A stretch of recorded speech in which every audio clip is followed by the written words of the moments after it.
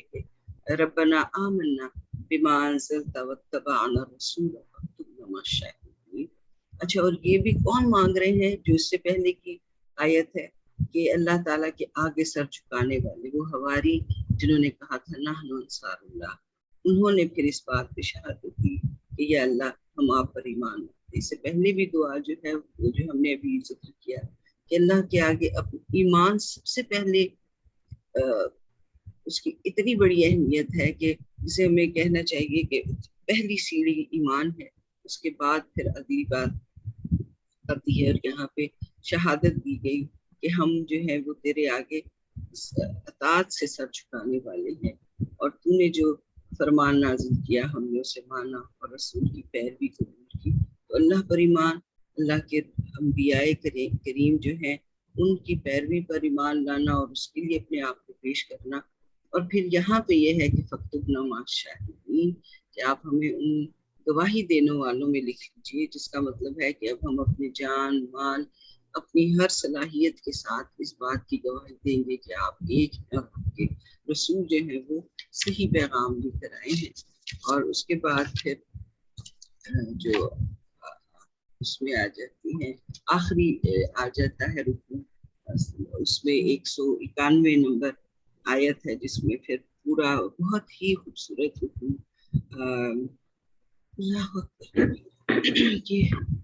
جس میں فرمایا کہ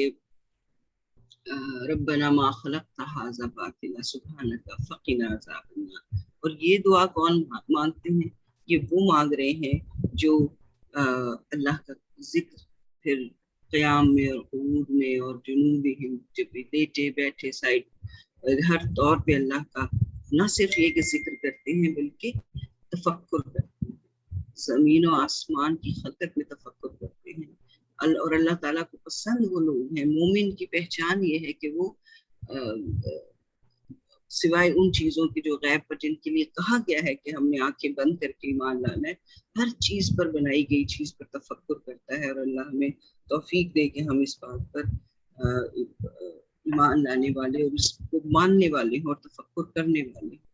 اور پھر وہی بات ہے کہ یہ ایک جو آیت کا حصہ ہے نا ربنا ما خلقت هذا باطلا، یہ ہمیں کتنے زیادہ تفکر پر آمادہ کرتا ہے اور اس کی دعوت دیتا ہے کہ ہر چیز پر یہ باطل نہیں ہے، عبث نہیں ہے، بلا وجہ نہیں ہے. تو پھر ہم اللہ کی قدرتوں کے قریب بھی ہوتے ہیں، اس کی بڑائی ہمارے دلوں میں گھر بھی کرتی ہے، اور بہت سارے وہ معاملات جو ہمیں اس وقت سمجھ نہیں آ رہے ہوتے ہم اس پر یہ یقین ضرور رکھتے ہیں کہ اللہ تبارک تعالیٰ کی حکمت ہے، اور جب ہمیں وہ چاہے گا ہمیں اس کی سمجھ آ جائے گی. پھر ربنا انک من تدخل النار فقد اخزیتہ وما للظالمین من انصار. اور ربنا اننا سمعنا منادیا ینادی بالایمان ان آمنوا بربکم فآمنا ربنا فاغفر لنا ذنوبنا وکفر عنا سیئاتنا وتوفنا مع الابرار. ایک حرف مانگنے ہی والا ہے کہ ایک حرف جو ہے، اور اتنا ایسے لگتا ہے کہ وہ آنکھوں کے سامنے آتا ہے نا کہ یا اللہ ہم نے پکارنے والے کو سنا جو ایمان کی طرف بلاتا تھا اور کہتا تھا اپنے رب کو مانو، اور ہم نے اس کی دعوت قبول کر. بالکل ایسے لگتا ہے، مجھے ایسے لگتا ہے کہ نبی صلی اللہ علیہ وسلم دعا اللہ پیغام دے رہے ہیں اللہ کا، اور جیسے صحابہ کرام ایمان لاتے تھے ان کی بات سن کے، ایسے ہی اس قرآن کو پڑھ کر ان الفاظ کے ساتھ ساتھ اپنے ایمان کو بڑھاتے جانا، دوبارہ یہ اقرار کرنا کہ یا اللہ ہم نے اس کو اب پڑھا اور ہم ایمان لے آئے، یا اللہ تو آپ ہمیں بخش دیجیے ہمارے گناہوں کو اور ہماری برائیوں کو ہم سے دور کر دیجیے اور ہمارا خاتمہ نیک لوگوں کے ساتھ کیجیے. اس کا مطلب یہ ہے کہ اس سب کے لیے اس خاتمے سے پہلے اس دنیا میں جو کچھ ہم نے کرنا ہے وہ ہمارے لیے بس کے ضروری ہے کہ وہ اسی راستے پہ ہو، اسی معافی اور استغفار کے ساتھ ہو، اسی طرح پورا ایکٹیو ہو کر یعنی کہ آگے ہو کر عمل کرنے والوں میں ہو جو ہماری توفیق ہے، ہماری تمام قوتوں کے ساتھ، علم کے ساتھ، اولادوں کے ساتھ، مال و دولت کے ساتھ، تاکہ ہمارا خاتمہ نیک لوگوں میں ہو اور پھر یا اللہ جو وعدے آپ نے اپنے رسولوں کے ذریعے کیے وہ ہمارے ساتھ پورا کر اور قیامت کے دن ہمیں رسوائی دے. اللہ اکبر. اس رسوائی سے بچنا اتنا ضروری ہے. کبھی ہم دنیا میں سوچ کے دیکھیں کہ کسی چھوٹے سے آفیسر کے سامنے کوئی معاملہ پکڑا جاتا ہے, چاہے وہ ہمارا غلطی ہو یا جان کی ہو یا بے جان, لیکن کیسی احساس ہو اس وقت کی رسوائی. سو بے شک وہ اپنے وعدے کے خلاف کرنے والا ہے, اور اسی طرح اس کو مکمل کیا گیا ہے. جو دعائیں ہیں, اتنی دعائیں ہیں اور ہر ایک یاد کرنے والی اور تو میں نے کہا میں اس طور پہ سورہ آل عمران کا ایک ہی اچھا. دعا کا ایک بڑا اہم جو مقصد ہوتا ہے وہ یہ کہ انسان اپنے رب کے ساتھ مسلسل تعلق جو ہے وہ قائم رہے, اور دوسری اہم بات یہ ہے کہ یہ یقین کہ جو کچھ ملنا ہے مجھے وہ بس اپنے رب کی طرف سے ملنا ہے. میری اپنی کوئی صلاحیت اور اپنی صلاحیتوں اور اپنے وسائل پر نظر نہیں ہوتی, بلکہ اللہ تعالیٰ کی عطا پر نظر ہوتی. تو یہ دو پہلو جو ہے نا ان کو ہر دعا میں ضرور پیش نظر رکھنا چاہیے کہ اپنے رب کے ساتھ تعلق بڑا محبت والا, بڑا یقین والا, اعتماد والا. اور دوسری بات یہ کہ میری محنتیں, میری لیاقتیں, میری ساری تگ و دو وہ کچھ اس کا کوئی حاصل نہیں ہے جب تک کہ مجھے رب کی عطا حاصل نہ ہو, رب کی عنایات حاصل نہ ہو. اچھا, اس میں دوسری جو ایک بہت اہم مضمون جس کا ابھی تک ذکر نہیں ہوا وہ قیادت کے اوصاف ہیں. اچھا, ایک تو یہ بات ہے کہ فتح اور نصرت جو ہے یا معاملات میں کوئی کامیابی حاصل ہونا یا کسی جنگ میں کوئی کامیابی حاصل ہونا یہ مقصود رہا ہی نہیں کبھی, بلکہ اگر اس کو مقصود سمجھا گیا تو اس پر گرفت ہو گئی کہ بھی تم نے یہ کیسے سمجھ لیا کہ ہر حال میں تمہیں جیتنا ہی جیتنا ہے. تو جیت جو ہے وہ کوئی معنی نہیں رکھتا. اصل چیز جو ہے وہ یہ جذبہ اور اس بات کا عملی اظہار کہ میں اپنا سب کچھ اپنے رب کے لیے قربان کر سکتی ہوں. ہاجروا جاہدوا قاتلوا وقتلوا, یہ جو صفات ہیں اس میں تو عملاً کر کے دکھایا نا کہ نہ مجھے اپنی جان کی کوئی پرواہ ہے, نہ مجھے اپنے مال و دولت کی کوئی پرواہ ہے, نہ مجھے اپنے تعلقات کی کوئی پرواہ ہے. اے میرے مولا, میں آپ کی خاطر سب کچھ چھوڑ چھاڑ کے نکل سکتی. تو جب تک یہ جذبہ نہ ہو اور اس کا عملی اظہار نہ ہو جائے تو اس وقت تک کچھ ملتا نہیں ہے وہاں سے. ویسے تو دعاؤں کے ساتھ یہ چیز بھی بڑی اہم ہے کہ یہ ہماری طرف سے بھی جو ابدیت کا اور اللہ تعالیٰ کے حضور جو ہمیں جس طرح سرنڈر کرنا چاہیے اس کا اظہار جو ہے نا, عملی اظہار, وہ بہت زیادہ مقصود. قیادت کے اوصاف میں آپ نے دیکھا کہ سب سے اہم چیز جو ہے وہ یہ ہے کہ لنت لہم, کہ لوگوں کے ساتھ محبت کا معاملہ, نرمی کا معاملہ, شفقت کا معاملہ, ہر وقت دوسروں کی فکر ہے, اپنی فکر نہیں ہے. بادشاہ کو اپنی فکر نہیں ہے کہ میرا تخت برقرار رہتا ہے یا نہیں رہتا, اس کو اس چیز کی فکر نہیں. اس کو یہ فکر نہیں ہے کہ میں کون سی سہولتیں حاصل کروں یا اپنے لیے مجھے کون سی مراحت ملنی چاہیے یا میرے لیے کیا کچھ ہونا چاہیے, مجھے کیا پروٹوکول ملے, اس کی کوئی فکر نہیں. فکر کیا ہے کہ یعنی پبلک فرینڈلی ایٹیچیوڈ, لوگوں کی فکر, لوگوں کو کیسے میں سہولت دے سکتی. میں جس مقام پہ بھی, یعنی چاہے میں اپنے گھر میں ہوں تو مجھے دوسروں کی فکر ہے کہ دوسروں کو کس طرح میں آرام اور راحت پہنچاؤں. اگر میں کسی ادارے میں ہوں تو وہاں مجھے اپنے تمام متعلقین جو لوگ ہیں ان کی فکر ہے کہ ان کو میں کس طرح دنیا اور آخرت کی راحت کے اسباب جو بھی میں مہیا کر سکتی ہوں وہ کروں. اور اگر ملک کی قیادت ملتی ہے تو اس میں بھی ایسے ہی, اہل جہاں کی قیادت ملتی ہے تو وہاں بھی یہی ایٹیٹیوڈ, وہاں بھی یہی طرز عمل کہ لنت لہم. اور اس کو اللہ تعالیٰ کی رحمت قرار دیا گیا ہے کہ آپ کو ایسے حکمران نصیب ہوں جو کہ لوگوں کی فلاح کے حریص ہوں, انہیں اپنے تاج و تخت سے کوئی سروکار نہیں ہے کہ وہ رہتا ہے یا نہیں رہتا. اب حضرت عمر بن عبدالعزیز رحمۃ اللہ علیہ کو آپ دیکھیے, ملے تو صرف 2.5 سال, لیکن آپ دیکھیں کہ کیسا انقلاب انہوں نے برپا کیا کہ آج تک ان کو یاد کیا جاتا ہے. حضرت ابوبکر صدیق رضی اللہ تعالیٰ عنہ کو دیکھیں, انہیں بھی 2 سال ہی ملے, لیکن آپ دیکھیں کہ کتنے بڑے کارنامے ان 2 سالوں میں جو ہے وہ انجام دیے گئے. اور حقیقت آپ ان کے دامن پر کوئی ایک دھبا نہیں تلاش کر پاتے کہ انہوں نے کسی پر کوئی زیادتی کی ہو, کوئی ظلم کیا ہو. اور یہ دنیاوی جو بادشاہتیں ہیں ان کے بالکل برعکس طرز عمل ہے کہ دنیاوی بادشاہتیں جو ہیں، دنیا کے جو خواہش مند ہیں، وہ لوگوں کو اپنے روب اور دبدبے سے محروم کرنا چاہتے ہیں، ان پر ظلم و ستم کے پہاڑ توڑ ڈالتے ہیں۔ ابھی مطلب ہم دور کیوں جائیں، دور کی مثالیں تو ہمارے آنکھوں کے سامنے سنی سنائی بات ہے نا، آنکھوں دیکھی بات آپ دیکھیں کہ جب امریکہ نے افغانستان پر حملہ کیا تو اس نے افغانستان کے لوگوں بلکہ پاکستان کے لوگوں کے ساتھ کیا سلوک کیا کہ اس کے کریڈٹ میں جو کچھ جا رہا ہے نا وہ لاکھوں افراد کی ہلاکت ہے اور بے شمار بستیوں کی تباہی ہے۔ اس کے برعکس اب آپ دیکھیے کہ ہم یہ نہیں کہتے کہ طالبان جو ہے وہ بالکل صحابہ جیسا ہی ان کا طرز عمل ہے، لیکن بہرحال ان کے ساتھ ایک تعلق کا وہ دعویٰ کر رہے ہیں یا اعلان کر رہے ہیں، تو لیکن آپ دیکھیے کہ انہوں نے کس طرح آرام سے سب کو معافی کا اعلان کر دی، انہوں نے کوئی انتقامی کارروائی کسی ایک بندے کے خلاف نہیں کی۔ تو یہ وہ طرز عمل ہے، اسی سے سمجھ آتی ہے کہ نبی صلی اللہ علیہ وسلم جو ہمارے رہنما ہیں اور راہبر ہیں، تو وہ اس معاملے میں کتنا بڑا معیار جو ہے وہ ہمارے سامنے چھوڑ گئے کہ ہم اپنی ذات کے لیے، اپنی ذات کے مفادات کے لیے اور اپنے صرف فتح کے لیے بات نہیں ہو رہی، ہم نے تو دنیا کو سلامتی کا پیغام دینا ہے، دنیا کی دنیا میں بھی سلامتی کا اور آخرت کی بھی سلامتی کا۔ تو اس بڑے مشن کو جو ہے نا وہ ضرور یاد رکھیں کہ ہمارا پیغام جو ہے نا صرف یہ دنیا کی فلاح کا نہیں ہے، ہم آخرت کی فلاح جو ہے نا وہ سب سے زیادہ ہمارے مطلوب و مقصود ہے اور ہم اسی کے لیے کوشش کرتے ہیں۔ تو اللہ کرے کہ باقی کافی پوائنٹس ہو گئے اور اب وقت بھی جو ہے وہ ہو گیا ہے، تو اب آپ ایک تو